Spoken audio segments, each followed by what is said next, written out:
Dans l'épisode du 18 juillet de Demain nous appartient, Martin questionne Raphaël puis Camille sur la disparition d'Emma. La jeune étudiante explique que pendant son babysitting dans la maison de la famille de Sarah, Emma a cru voir une silhouette dans le jardin quand Enora dormait. Après être allée vérifier, elle n'a pourtant trouvé personne. De son côté, Georges récapitule la situation auprès de Sarah et Roxane qui, chacune à leur façon, décident aussi de participer à l'enquête. Les jeunes mamans mettent ensuite la famille de Sarah au courant et la nouvelle bouleverse Violette, la cousine de Sarah, qui fait une crise d'angoisse quand Sarah parle de la disparition d'Emma. Plus tard au commissariat, Georges et Karim essaient de dresser la chronologie des événements. Emma est partie de chez Angélique et Didier vers 17h et grâce à un radar, les policiers apprennent qu'une voiture a été flasée sur la même route à 17h16, il s'agit de celle de Romy. Karim va donc la questionner et elle comprend que Ryan pourrait avoir emprunté sa voiture. Elle lui laisse un message pour qu'il rappelle le plus vite possible. Oma, Alex et Sylvain parlent de l'affaire et décident d'aller parler de l'homme qu'ils ont vu alors qu'il était perdu.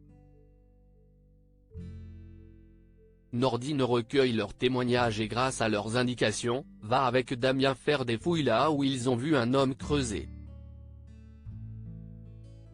La terre a bien été retournée mais rien n'a été enterré. Damien se demande si l'homme pourrait être venu déterrer quelque chose. À la fin de la journée, un corps se retrouve échoué sur une plage, Emma, inconsciente et sans ses chaussures. La jeune femme est-elle morte? Qui a envoyé un message secret dans Demain nous appartient? Ailleurs à 7, Victoire encourage Aaron à être franc avec Lisa.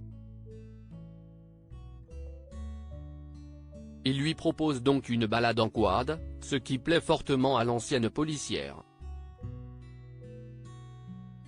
Quand elle prend le volant pour une conduite un peu plus sportive cependant, Aaron tombe de l'engin et se fait une entorse.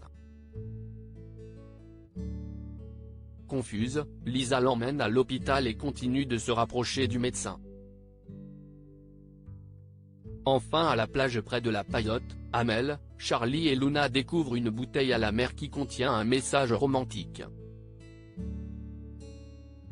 Si Charlie est persuadé qu'il provient de Nathan et s'adresse à Luna, chose que le jeune homme ne dément pas, Mona est certaine que Nathan n'est pas à l'origine de ce message romantique et lui dit d'être simplement cash avec Luna.